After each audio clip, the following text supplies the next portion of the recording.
It's 7 a.m. on a Sunday. You're in the shower when you hear chaos outside. Sirens are blaring. People are screaming. You hear gunshots. The apocalypse has just broken out. If you've got a thirst for knowledge and a love for craft beer, then tune in to our podcast and let us bend your ear. From UFOs to rock and roll, you'll be ROTFL, you're AO. Saying, are you shitting me? Welcome to another edition of Are You Shitting Me? My name is Aaron. Hey everybody, I'm Brett. We appreciate you joining us here. We are going to be talking about the apocalypse today and all the fun things that go along with surviving the apocalypse, or maybe not surviving the apocalypse. What do you do? It's really exciting about this. I don't know if this was a topic you were super into at first, but I know you don't. I don't think you watch a lot of like apocalypse movies and stuff. Do you? I don't. And we briefly have touched on that. I don't want to take away from the thrill for everybody on this topic, but there's definitely parts of what we're going to talk about that I just don't, it doesn't do anything for me. And yeah, I am concerned, don't get me wrong, about the end of the world and shit hitting the fan, of course. Did you see just not too long ago, they just announced it was like 89 seconds to midnight now. It's not even a minute and a half to midnight. It's 89 seconds. Yes. We're there. We'll have to dive into that, see where we stand, see if I'm going to be allowed in the bunker. Indeed. Before we do that, let's dive into this beer. I am super excited about this one. This is... I'm going to butcher this. Yeah, you are. Caramel Applocalypse. Applocalypso. Applocalypse. Applocalypse. If you can pronounce it, you win a sticker. Caramel Applocalypse is by the brewing company is called the Brewing Projekt, which I don't know. Is that a brewery or is it a collective of breweries? It's a microbrewery out of Eau Claire, Wisconsin. Eau Claire, Wisconsin. Nice. Yeah. Yeah. Which is about an hour and a half east of Minneapolis, just so you know. I am definitely interested in this. Yeah. This is the gose style ale. This is a gose.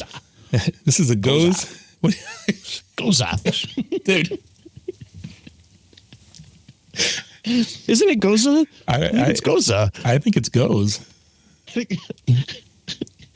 Everybody, let me know that I'm right. I'm going to keep it my way. This is a gose style ale with caramel, apple, vanilla, granola, sea salt, and cinnamon. And it is a 5.5 ABV. Oh, it smells good. You can smell the apple and the caramel right away. Yeah. Okay. But a little bit of a haze, good, which is normal for a gose. Goes on. Definitely got an apple smell, a little bit of caramel smell, but the apple's pungent. Wow. That is tasty. Wow. I think that's really good. Do you remember like when you walk through the malls and there's like an apple orchard area, or there's usually some kind of like a mall restaurant there that serves like caramel apples and peanuts and whatever else, right? Almonds and stuff like that. This tastes like that smells. We clearly went to different malls. I never had an apple orchard in my malls. I don't drink a lot of gozas, but this is really delicious. Yeah, this is really good. I like this a lot. It's smooth too. It's not bitey. The aftertaste is delicious. The reason that we've struggled with pronouncing this is it's Applocalypse,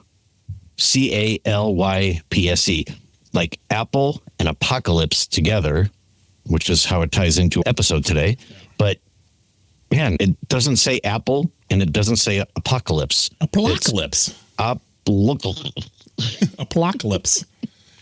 It's and the cover is it has like a zombified apple among other chopped up apples. Yeah, it's pretty cool. I like it. Very good. Yeah, good job. Again, the Brewing Projekt, Eau Claire, Wisconsin. I do declare. All right, so the apocalypse is something that a lot of people think about, my wife and I are really into like movies and things like that. We've talked many times about what would be our survival plan. So that's how I got onto this. Now, I know you said you don't really dive into a lot of the apocalypse type of movies, or do you like the movies, or just it's just not a topic that really interests you as much? No, it is an interesting topic. I'm interested in surviving when all hell breaks loose. Do I think that something is going to happen in our lifetime? No. Do I think that something could happen eventually? Sure, it could. I'm talking specifically about end of days, people revolting, and you need to get out of the city type of shit. And you better have some sunflower seeds to munch on because you're not going to get any other food for a while. That type of thing. I'm interested in it, but yeah, where this is going to end up going, I am not that interested, but I'm absolutely game to talk about it. So let's say it broke out today, right now. How far do you think you'd be able to go? And we can dive into it a little bit deeper into what you need to survive. But like just off the cuff, do you think you would be able to survive an apocalypse situation like that? Again, not so much like a meteor crash in the world where everyone's going to die. It doesn't matter. But like you said, end of days, chaos, no government rules, no power, whatever. Nuclear war breaks out. What I was expecting on January 20th, I'm going to assume that's what you're talking about, is like, how long could I survive if something was happening? I think more so you and I were in Scouts quite a bit, and we obviously did some survival stuff. So I have a pretty good confidence that I'd be able to survive for a while. I feel like I'd be able to smartly pack, be able to get out of town, take the necessities, and have a clear plan of somewhere where to go. Now, long term, I don't know. And obviously there's a lot of other things that then play into a factor long term. But for the initial breakout, I feel like I'm pretty confident that I'd be good. Here's where I struggle with that. Do I think that I could survive and that I am knowledgeable in many different aspects of what it would take to survive? Yes. Am I prepared today with freeze-dried food or seeds to start growing my own garden someplace out in the wilderness? I'm not ready for that. Do I think I could stop and grab some? Yeah, maybe, as long as nobody else is doing it. So I guess that's where I don't know if I'm ready. That's what I'm saying too. I think the short term, I'm ready. Not long term. I'm thinking maybe a month or two, and then I'm going to start going, okay, wait, we got to figure something else out here now because we can't get much further where we're at right now. If we don't have cell service, I'm screwed. I was going to say that. What I can do. I don't even know my kid's number off the top of my head. Like it's programmed in the phone. I could not tell you his number right now. And that's something that's interesting when you're thinking about all this. What if like all the cell phones stop working? What if you have no way to communicate? Anybody under the age of 25 doesn't even know how to dial a phone, but nobody has a landline anymore. So it's not like you could call from the house. Right. If there's no cell service, you're not getting GPS off your phone. I don't know. It could be a lot of shit. I will tell you, first thing I would do though is leave any major city that I'm getting the hell out of, like Chicago. You know, I'm not going downtown Chicago to watch the sunset. I'm getting out of there. It's a city, so they're going to lack a lot of the essentials for the population. They're going to lack the essentials that you'll need, like just resources. Yeah, and everyone's going to be going for them, and it's crazy and chaos and everything else. What do you do? Besides leaving the city? Grab your loved ones. Grab what is actually important for survival. What do you do? Where do you go? Yeah, for me, you're right. A bug out bag with like IDs, chargers, whether or not those work or not. Obviously, important papers, meds, things like that you would need. And then, I don't know, for me, my initial plan is to bug out to, we have a cabin up north, which is on a lake, which is not necessarily far and super removed from society, but it's not right on top of people either. So that would be my first kind of rally point. Let's go there and let's regroup and figure out where to go now. But I almost think into the mountains, into the woods, into somewhere where you're isolated from the rest of society for a while. Again, get away from people. And I think we'll probably get into this again later. But man, I think trying to seclude yourself in an area that you're going to know if somebody's coming up near you, you're going to hear them, you're going to see them. You got to get someplace safe. And maybe that's a lake house, or maybe it's on top of a mountain. I don't know. Right now, I do not have anything, like you said, I don't have anything prepared at all. I don't even have a bug out bag prepared. I used to have one when I lived in DC, actually, interesting enough, because obviously working in the Capitol and that kind of stuff, I just felt like that I needed to have something where if something was to go down, I could get out of there quickly.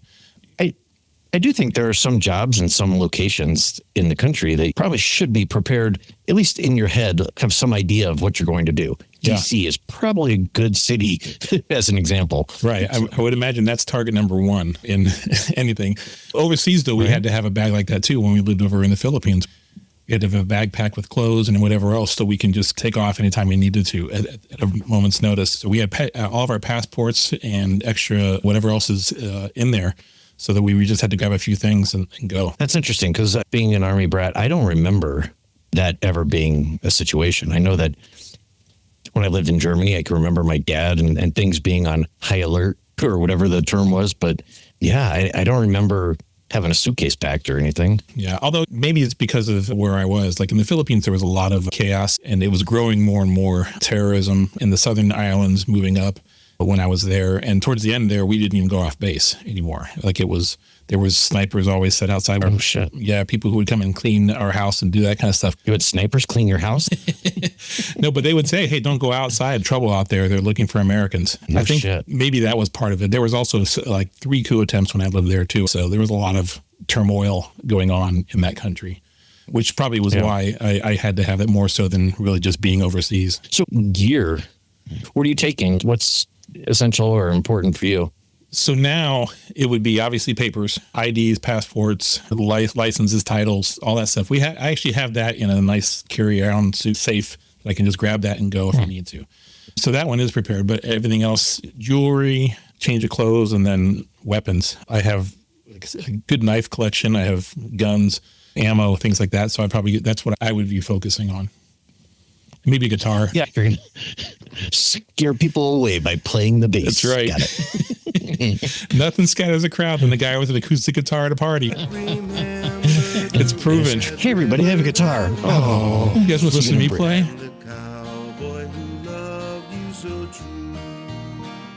What about survival gear? A tent, at least.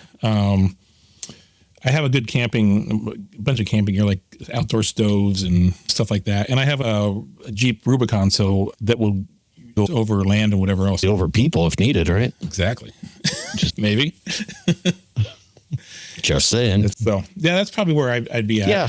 You ever seen the show Alone? They take 10 contestants, they drop them off. And, it's a good show. And it is. And I watched that, and similar to this, you got basically nothing, but I'd be screwed because I hate fish. I don't like to touch them. I don't like to smell it. I don't like to taste it. And I get it. When you're trying to survive, you do what you need. Right. I would be so screwed. They're like, oh, I found these mussels. I'm like, no, thank you. Like tapping out already. Thanks. I'd rather bite off my own finger than eat that. My tongue is going to taste better than that. So I have all this stuff, like you said, from Boy Scouts. I'm prepared like you're supposed to be. I've got my tent. I've got fire starter stuff. You name it.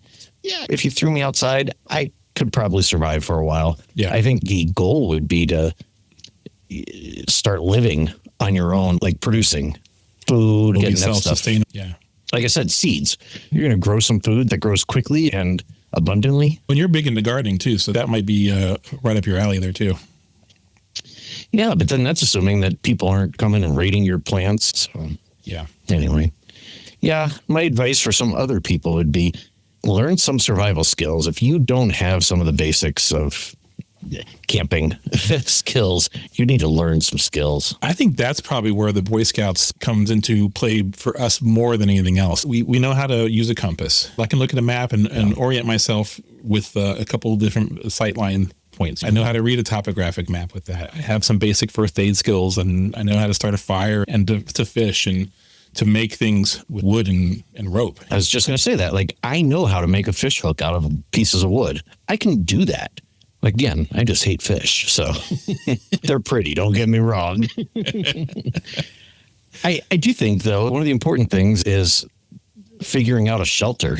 Man, like you watch these shows, if you don't get a shelter, you might be screwed. Yeah. And this is taking into a whole nother element because you need to be fortified. It's not just a wall of protection from the wind, but you need to be fortified in case there's some other idiots out there who are going to attack you and try to take your supplies. Karen and I were talking, let's say you were in the city and you can't get out as quickly as you need to be, but you need to fortify yourself. In my opinion, a Walgreens or a CVS or something like that would be the place to go to, because if you think about it, most of those only have one entrance, maybe the back entrance too, but generally there's a front entrance, and that's glass, but there usually is a gate that drops down as well. Sure. And you've got meds, you've got food, you've got essentials of like toiletries, things like that. There's obviously a bathroom in there. I don't think it would be a long-term thing, but if you needed to hoard up for a day or two, that's where I think I would go first. I don't disagree, except that for me, it would be dine and dash type of situation. Get in, get out, because especially now after the millions of people listening to this episode, they're all going to be going to Walgreens. We gave up our secrets. Right? Oh, good idea, Aaron. You heard it here first on AYSM. It's true. Yeah, get what you need. Get the fuck out of there. To your point, it's got some great supplies, water, first aid stuff, food. Granted, it's Twinkies and Ho-Hos and junk food, but you need those too. Access to all the medication. Hell, you might be a drug lord at some point and have a whole bunch of people all working for you because you got all the drugs. Yeah. Did you ever watch Walking Dead at all? No, I've seen 1 or 2 episodes, and that's what I was hinting to. And obviously, zombies don't do much for me. It's I think it was vampires, right? Yeah, they're okay. Like, I'll watch the movie, but they do much for me. They're no werewolf. But you are big into zombies, aren't you? Oh, yeah. Movies? I like all kinds of movies like that, and like zombie movies, scary movies, whatever. It's my thing. I definitely like that. The Shaun of the Dead is a great movie. I don't know if you've ever seen that one, but that's a really fun. I have seen that. Fun one. I've seen movies and shows. It's just not my go-to. At some point in there, they hold up into a prison. And I'm like, that's a great place to do it. Super fortified, because there's obviously rows and rows of barbed wire. And then even once you get past that, the prison itself, you can lock it down, assuming it's not electronic like some of the modern ones now. But the older prisons like that, I'm sure you can. Now, the downside of that is it's very cold and it just feels like you're living in prison. Yeah. But I guess in the post-apocalypse kind of situation, that might not necessarily be a bad thing. Maybe not. God, what was that? There was a Boy Scout zombie movie comedy it was a really bad, good movie. I forget what it's called. Yeah, I can't remember either. Boy Scouts Guide to Surviving the Apocalypse or something like that, or something. I think that's what it is. Yeah. Scouting Guide to Surviving the Apocalypse, I think is what it is. Look it up. They don't even try to be like serious about it, but I find those entertaining. Yeah, it was just like Shaun of the Dead. It was a nice, fun. Yeah, exactly. Do you ever play? I know you don't play a lot of video games either, but Left 4 Dead, Dying Light, Resident Evil, those are zombie apocalypse, but obviously there's other apocalypse ones too. I've never played any of those. Yeah. There's a game called Alone. It's really cool because it's a survival kind of scenario. You start out and there's no instructions on anything you have to do. You're just there. You have to find shelter, and then you're like, okay, here's gas. I can now start kerosene. Oh, you're thinking of Minecraft. I've never played Minecraft at all. I tried a couple of times. My son played it, and I just couldn't get into it. I played it with my girls. I was just kind of curious if you got into those at all. You ever played like that? No. Did you watch that movie Civil War that just came out last year? No. It was pretty good. It was interesting. It was very much post-America Civil War. So obviously it wasn't an apocalypse, but it had a lot of the same kind of parallels with it too, where people are trying to get across country, and now you're dealing with people who are self-entitled. This is my land and this is my road. You can't cross by here. Give me all your food and that kind of stuff. It was an interesting movie. Not Civil War, not like the U.S. Civil War. No, the U.S. the modern Civil War, not the old one. Yes, correct. I'm picturing, what was that one? Abraham Lincoln, Vampire Slayer. 7 years ago. Not being very knowledgeable about zombies and whatnot. What kills a zombie? Baseball bat? Golf clubs? What's best for... Whatever bashes in the brains. That's what it is. Shooting to the head is the right. And if you watch Zombieland, you got to go a double tap. So you can shoot them? Yes. Okay. But is it like shooting a person? Doing in the arm may not kill them, but if you do in the head or the heart...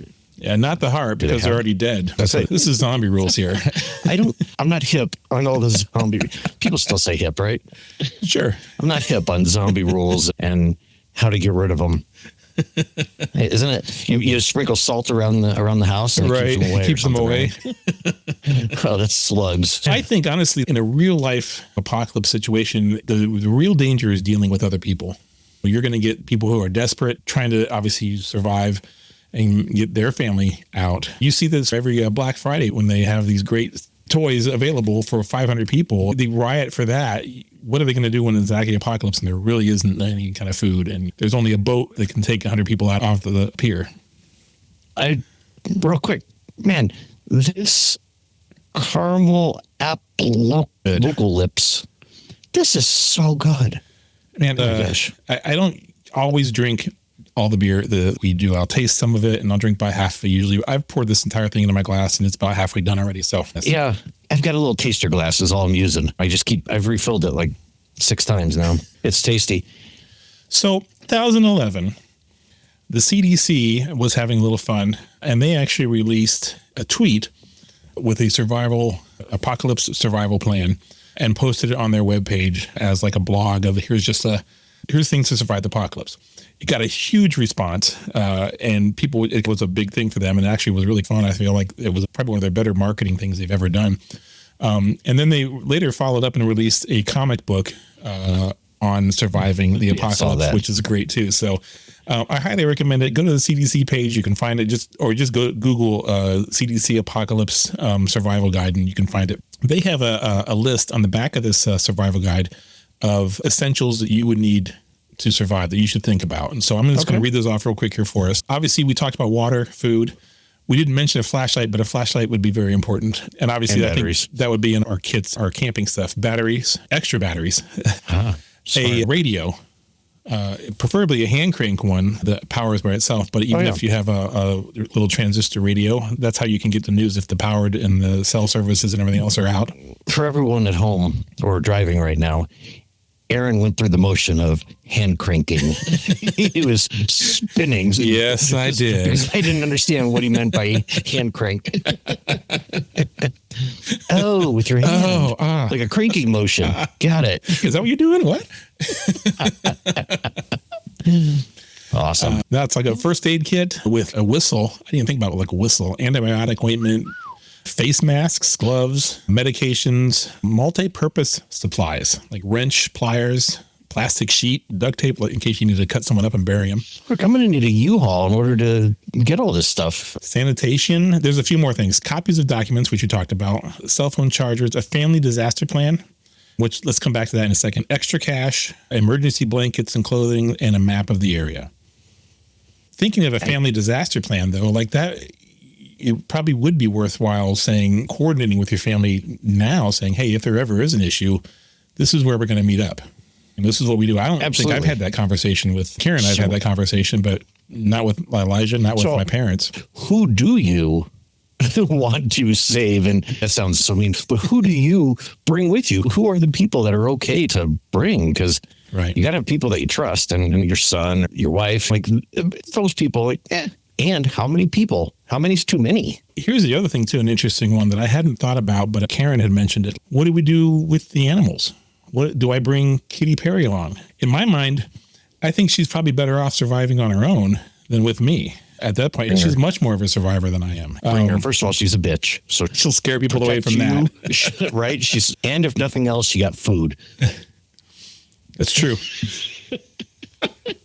It took me a second, but I got it.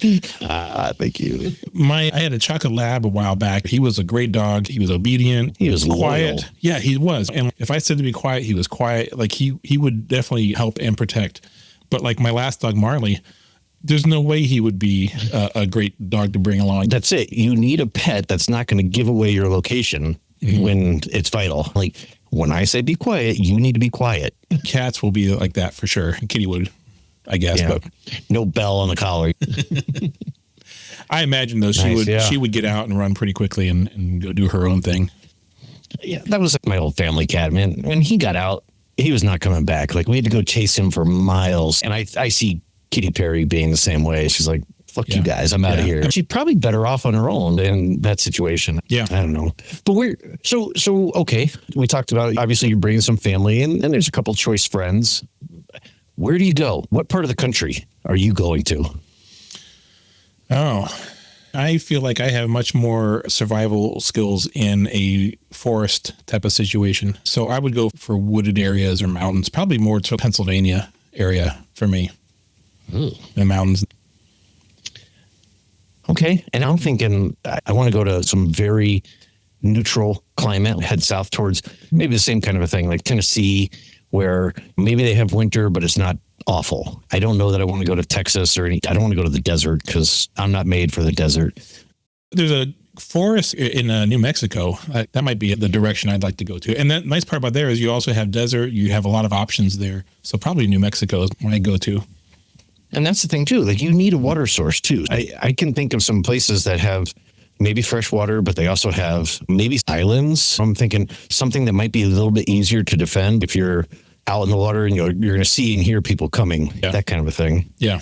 Maybe, I don't know, maybe there's some islands in the middle of some rivers that I'm not aware of. I'm sure. I mean, I know that they exist, but like maybe there's a good place to go where you're protected by trees and water, surrounded by water. At the same time, do you go up into elevated area? And that's tricky too, because I have thought about this, but if you get surrounded, then what? How do you come back down? Maybe water is a good option. Yeah. The only problem I see with an island is that you really have to, I guess it depends on the size of the island and what is on there. If it's an abandoned island, if it's a desert island, if it's like maybe an island where people lived, I don't know.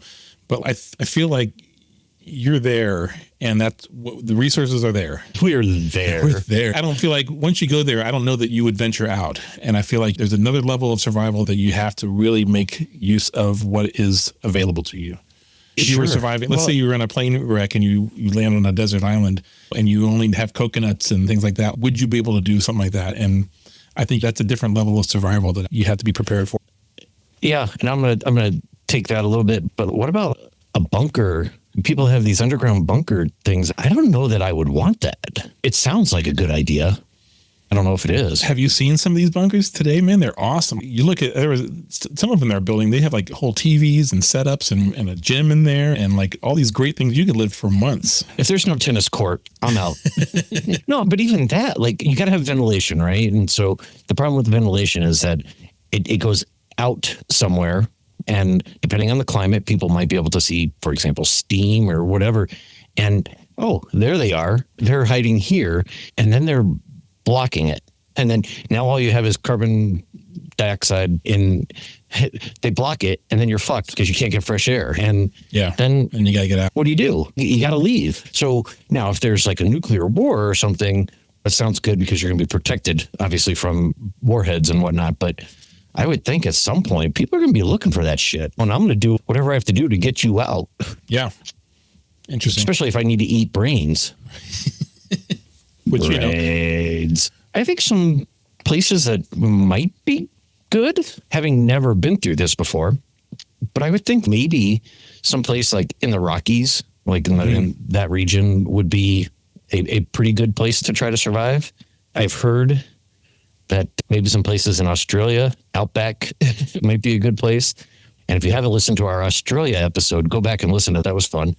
I think that with the Outback, it's just a vast, remote region. I don't know that it's the right place to go try to live, but it's very remote, I guess is what I'm trying to say. Not with 8 of the 9 most poisonous animals in the world or whatever it was that are there. Point. So okay. Yeah. You're right. Okay, so I'm out. Outback is out. There was an interesting book I read one time. The basic story of it was there was some kind of apocalypse and people were dying and there was this cloud that was moving across the world. Australia was the last place where it hadn't reached yet because it was so remote from the rest of the world. But it was closing in, and it was all this story about people just knowing they're going to die, but living their last days doing what they wanted to do. It was very interesting. It was good. What is the one thing that you think would be a really good asset for you to bring that would help you survive besides food, loved ones, ID cards? Give me something completely different here. What's one thing that you would think of? Oh, yeah, that'd be awesome for surviving. A machete. Okay. Because I do have experience with it. And that, when I did the survival stuff in the Boy Scouts, we had a machete. That's what we used. And so I'm familiar with it. I know what it does. It's a good weapon to have. It's a good chopper. You can do a lot of stuff with a machete. Okay. I'm thinking more like a Generac is a company. They're not a sponsor, but they should be. Generac has a solar powered generator and it's got built-in battery storage. It's like a little over $900. And it's not tiny, but I think that would be right. Awesome because you could literally just put it outside and charge it and store some energy, especially if you're on oxygen or something. It'd be nice to have some power. It's true. Yeah. Yeah. I get you. I'm with you now. Yeah. I think for me, I feel like I could survive without power for the most part. It's not as a high of priority to me as fire starters and camping. What about whatever your else, electric cat feeder, though? Kitty's gone on her own. She's already down the street, running down the street. I don't need any of that anymore. Kitty. What about, so like you mentioned earlier, though, like long-term stuff. And this is where I feel like it gets interesting, I think, because I hadn't thought about like seeds, like livestock. And obviously you're talking renewable energy, things that might be for longer survival. Laws, who governs, who enforces laws? How do you maintain a society, and do you? Or is now society just in your little clan of people you have? I'm the dad, so I'm in charge. One of the things that we have in our modern society is that we have these laws and rules that it's generally accepted that you're supposed to follow these rules, and they apply in theory to everybody. Right. What do you do when it's just chaos? Right. And maybe that's a goal, to try to get back to being a civilized society and having somebody who's in charge. But otherwise, I'm like, peace. I'm out of here. Screw you guys. There was another book I read home at one time. It was an interesting one. It was a post-apocalypse kind of story. And it was more about, it wasn't so much like there was chaos. It's about the survival and continuing the society there. And some of the things that it brought up that I thought, wow, that's really fascinating, was stuff like with, let's say 90% of the Earth's population, of the human population, dies. There's not as many people hunting animals. There's not as much going on that's keeping your borders away from forests versus us. So like wolves are now walking through the streets and things like that. And insects that can overtake stuff as well. There's all these other things that are going on in the world that now have, that we as mankind are keeping it at the edge of our society, that they're coming in. That's interesting. I did not think about that. Let's, to the list of supplies, let's add some off with D.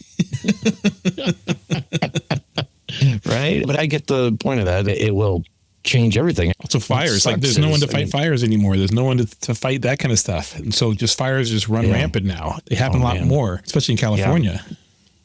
Yeah. I think you're just on your own. And if society's broken down, I feel like you got to start with your own little clan and then maybe build out as you pick people up. But I feel like I would be very selective on who I'm bringing into that group. I think initially you have to be selective, but at some point, right, do you need to repopulate society? What's that look like? So you don't want to throw me in, coach. I'm ready to play. You don't want too many family members. Oh, great, we survived. Now we all have 4 eyes, but survival, not so much as like the survival of the human race. Right? And do you even care? At some point, you're like, I don't want one of my kids being the last survivor. That would really suck. So I don't know. Maybe you bring in a couple select people and you start over. Little Adam and Eve. Let's say that you're getting out of town, you load up your car, you've got your generator, you've got all your gear, you've got survival stuff, and there's enough space to bring one luxury item. What would it be? No point in bringing a TV or podcast stuff. That's a good question. How come you didn't write this to me before we started? I could have thought about this. Do you have something figured out? For me, I'm thinking just probably a bass guitar. That'd be what I would do. Like, I'm going with the tuba. Or an accordion that keeps people away. That's right. An acoustic guitar. That's true. So, man, that's a tough one. Some items that are important to me, a couple of family photos and things that are important, maybe a little bit of family history stuff that could be shared and passed on. As far as luxury, there's so many things that are... Maybe a razor. Right. And I care less. Maybe a hairbrush. Any listeners out there, what would you want as your luxury item? I don't want to hear about like your helmet or your lighter or water or anything like that. Give me your luxury item. Fleshlight. I've got this lazy boy that I can't live without. But you bring a fleshlight if you want. Also, neither one of those are sponsors, but they should be. Lazy boy and fleshlight. That's right. That's all you need to survive the apocalypse. Oh my God. Or surviving the Applocalypse. Hey, Brewing Projekt, here's a tip. Make a name that we can pronounce. Yes. But keep making this. Damn good beer. Is so good. Yeah. Shout out to them again one more time. Brewing Projekt out of Eau Claire, Wisconsin. Yeah. I highly recommend this beer. This is really good. Good job with this one. I mean, it's a fantastic gose. I'm going to Google it after we're gone here. You do that. All the listeners, you let us know who's right. 1 vote Aaron, 1 vote Brett. Damn, we're tied. This is so good. Highly recommend it. Check it out on Untapped. In fact, on Untapped, it has a 3.9 rating out of almost 1,300 ratings as the last time I checked. That's pretty good. I think it's delicious. So I would probably rate it a 4. highly recommend. At least. Okay. On our Untapped, we are going to rate it as a 4. Hey, I just want to remind everybody, check us out on all of our social media. We got Instagram and Facebook, and we have a webpage out there. It's www.aysm.show. Show website. Check it out. Share your thoughts on what you would do for the apocalypse. What luxury item would you bring, and what's the right way to pronounce this? Am I right, or is Aaron right? Aaron's right. It's okay to be wrong every now and then, Aaron.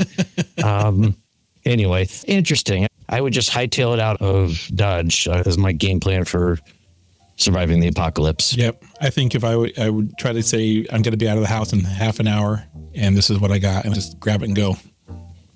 Absolutely. All right. Thank you so much for joining us. We appreciate you all. If you like what you heard today, be sure to tell your friends. Let them know about the best podcast in the world. This is us, of course. Be sure to hit that like button and share it on your Facebook pages if you could, because we could really use that as support. Please. Thank you. Next time, tune in because